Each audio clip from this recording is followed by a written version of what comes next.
ನಮಸ್ಕಾರ, welcome to Yoyo TV Kannada. ಬಿಜೆಪಿಯು ಸದ್ಯ ತನ್ನ ಎರಡನೆಯ ಟಿಕೆಟ್ ಘೋಷಣೆ ಮಾಡಿ ಈಗ ಲೋಕಸಭೆ ಸಮರಕ್ಕೆ ಭಾರಿ ಕಸರತ್ತು ಮಾಡುತ್ತಿದೆ.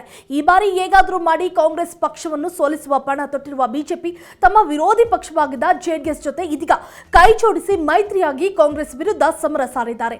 ಹೀಗಾಗಿ 28 ಕ್ಷೇತ್ರಗಳಲ್ಲಿ ಗೆಲುವು ಪಡೆಯಲು ಬಿಜೆಪಿ ಎಂದಿನಂತೆ ಹಲವು ಪ್ರಯೋಗಗಳನ್ನು ಮಾಡಿದ್ದು, ಅದರಲ್ಲಿ ಅನೇಕ ಹಿರಿಯರಿಗೆ ಟಿಕೆಟ್ ಕೈ ತಪ್ಪಿದ್ದು ಪಕ್ಷಕ್ಕೆ ಇಡೀ ಶಾಪ ಹಾಕುತ್ತಿದ್ದಾರೆ. ಬನ್ನಿ ಹಾಗಾದರೆ ಏನು ಪ್ರಯೋಗ, ಅದರ ಪರಿಣಾಮ ಏನಾಗುತ್ತದೆ, ಈ ಬಗ್ಗೆ ಒಂದು ಇನ್ಸೈಡ್ ಇಂಟ್ರೆಸ್ಟಿಂಗ್ ಸ್ಟೋರಿ ಇಲ್ಲಿದೆ ನೋಡಿ. ಹೌದು, ಸದ್ಯ ಬಿಜೆಪಿಯಲ್ಲಿ ಓರ್ವ ಕೇಂದ್ರದ ಹಾಲಿ ಸಚಿವ ಸೇರಿದಂತೆ ಈ ಬಾರಿಯ ಲೋಕಸಭೆ ಚುನಾವಣೆಯಲ್ಲಿ ಬಿಜೆಪಿ 12 ಮಂದಿ ಹಾಲಿ ಸಂಸದರಿಗೆ ಗೇಟ್ ಪಾಸ್ ನೀಡಿದೆ. 3 ಸಂಸದರ ರಾಜಕೀಯ ನಿವೃತ್ತಿ ಸೇರಿದಂತೆ 12 ಮಂದಿ ಸಂಸದರಿಗೆ ಟಿಕೆಟ್ ನೀಡಲು ನಿರಾಕರಿಸಿದೆ. ಹೊಸ ಮುಖಗಳಿಗೆ ಇದೀಗ ಮಣೆ ಹಾಕಿದೆ. 28 ಲೋಕಸಭಾ ಕ್ಷೇತ್ರಗಳ ಪೈಕಿ ಬಿಜೆಪಿ 25 ಕ್ಷೇತ್ರಗಳಿಗೆ ಅಭ್ಯರ್ಥಿಯನ್ನು ಅಂತಿಮಗೊಳಿಸಿದೆ. ಇವರು 2019ರಲ್ಲಿ ಗೆದ್ದಿದ್ದ 12 ಮಂದಿ ಹಾಲಿ ಸಂಸದರಿಗೆ ಇದೀಗ ಟಿಕೆಟ್ ಕೈ ತಪ್ಪಿದೆ. ಕಳೆದ ವಿಧಾನಸಭೆ ಚುನಾವಣೆಯಲ್ಲಿ ಪರಾಭವಗೊಂಡ 2 ಹಾಗೂ 10 ಯುವ ಮುಖಗಳಿಗೆ ಮನ್ನಣೆ ಹಾಕಲಾಗಿದೆ. ಬೆಳಗಾವಿಯ ಮಂಗಳಾ ಸುರೇಶ್ ಅಂಗಡಿ, ಹಾವೇರಿಯ ಶಿವಕುಮಾರ್ ಉದಾಸಿ, ಬಳ್ಳಾರಿ ಕ್ಷೇತ್ರದ ದೇವೇಂದ್ರಪ್ಪ, ಹಾಗೆಯೇ ದಾವಣಗೆರೆಯ ಜಿಎಂ ಸಿದ್ದೇಶ್ವರ್, ಕೊಪ್ಪಳದ ಕರಡಿ ಸಂಗಣ್ಣ, ಚಿತ್ರದುರ್ಗದ ಎ ನಾರಾಯಣಸ್ವಾಮಿ, ದಕ್ಷಿಣ ಕನ್ನಡದ ನಳಿನ್ ಕುಮಾರ್ ಕಟೀಲ್, ಉತ್ತರ ಕನ್ನಡದ ಅನಂತಕುಮಾರ್ ಹೆಗಡೆ ಹಾಗೂ ಬೆಂಗಳೂರು ಉತ್ತರ ಸದಾನಂದ ಗೌಡ ಮತ್ತು ಮೈಸೂರು ಕೊಡಗು ಪ್ರತಾಪ್ ಸಿಂಹ, ಕೋಲಾರ ಮುನಿಸ್ವಾಮಿ ಬದಲಾವಣೆ ಮಾಡಿದ್ದಾರೆ.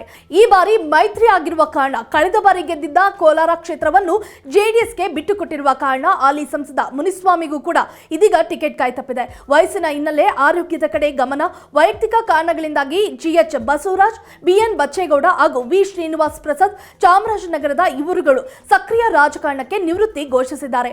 ಇನ್ನು ಕಳೆದ ವಿಧಾನಸಭೆ ಚುನಾವಣೆಯಲ್ಲಿ ಪರಾಭವಗೊಂಡಿದ್ದ 7 ಮಂದಿಗೆ ಲೋಕಸಭೆ ಚುನಾವಣೆಯಲ್ಲಿ ಬಿಜೆಪಿ ಮಣೆ ಹಾಕಿದೆ. ಗೋವಿಂದ ಕಾರಜೋಳ ಚಿತ್ರದುರ್ಗ ಕ್ಷೇತ್ರಕ್ಕೆ, ಬಿ ಶ್ರೀರಾಮುಲು ಬಳ್ಳಾರಿಗೆ, ವಿಶ್ವೇಶ್ವರ ಹೆಗಡೆ ಕಾಗೇರಿ ಅವರನ್ನು ಉತ್ತರ ಕನ್ನಡಕ್ಕೆ, ಬಸವರಾಜ ಬೊಮ್ಮಾಯಿ ಅವರನ್ನು ಹಾವೇರಿಗೆ, ಹಾಗೆಯೇ ಡಾಕ್ಟರ್ ಕೆ ಸುಧಾಕರ್ ಅವರನ್ನು ಚಿಕ್ಕಬಳ್ಳಾಪುರ, ವಿ ಸೋಮಣ್ಣ ತುಮಕೂರು, ಜಗದೀಶ್ ಶೆಟ್ಟರ್ ಬೆಳಗಾವಿ ಕ್ಷೇತ್ರದಿಂದ ಸ್ಪರ್ಧೆ ಮಾಡಿದ್ದಾರೆ.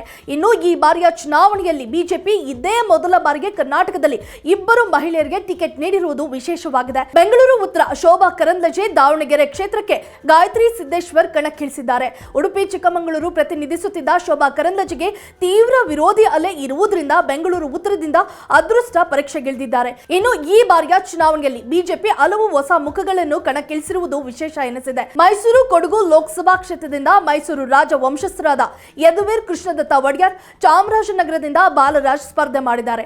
ದಕ್ಷಿಣ ಕನ್ನಡದಿಂದ ನಿವೃತ್ತ ಸೇನಾ ಅಧಿಕಾರಿ ಬ್ರಿಜೇಶ್ ಚೌಟ, ಕೊಪ್ಪಳದಿಂದ ಬಸವರಾಜ್ ಕವಟಗಿ ಸ್ಪರ್ಧಿಸಿದ್ದಾರೆ. ಈವರೆಗೂ ಸ್ಥಳೀಯ ಸಂಸ್ಥೆಗಳ ಮೂಲಕ ವಿಧಾನ ಪರಿಷತ್ ಪ್ರವೇಶಿಸಿದ್ದ ಕೋಟಾ ಶ್ರೀನಿವಾಸ್ ಪೂಜಾರಿ ಬದಲಾದ ರಾಜಕೀಯ ಬೆಳವಣಿಗೆಯಲ್ಲಿ ಮೊದಲ ಬಾರಿಗೆ ಉಡುಪಿ ಹಾಗೂ ಚಿಕ್ಕಮಗಳೂರು ಲೋಕಸಭಾ ಕ್ಷೇತ್ರದಿಂದ ಸ್ಪರ್ಧೆಯನ್ನ ಮಾಡಿದ್ದಾರೆ. ಒಟ್ಟಿನಲ್ಲಿ ಈ ರೀತಿಯ ಪ್ರಯೋಗಗಳಿಂದ ಬಿಜೆಪಿಗೆ ಶಾಪವಾಗುತ್ತಾ ಅಥವಾ ವರವಾಗುತ್ತಾ ಕಾದು ನೋಡಬೇಕು. If you like this video, ಬೇಗ ಲೈಕ್ ಮಾಡಿ, ಕಾಮೆಂಟ್ ಮಾಡಿ, ಶೇರ್ ಮಾಡಿ ಹಾಗೂ ಯೋಯೋ ಟಿವಿ ಕನ್ನಡವನ್ನು ಸಬ್ಸ್ಕ್ರೈಬ್ ಮಾಡಿ.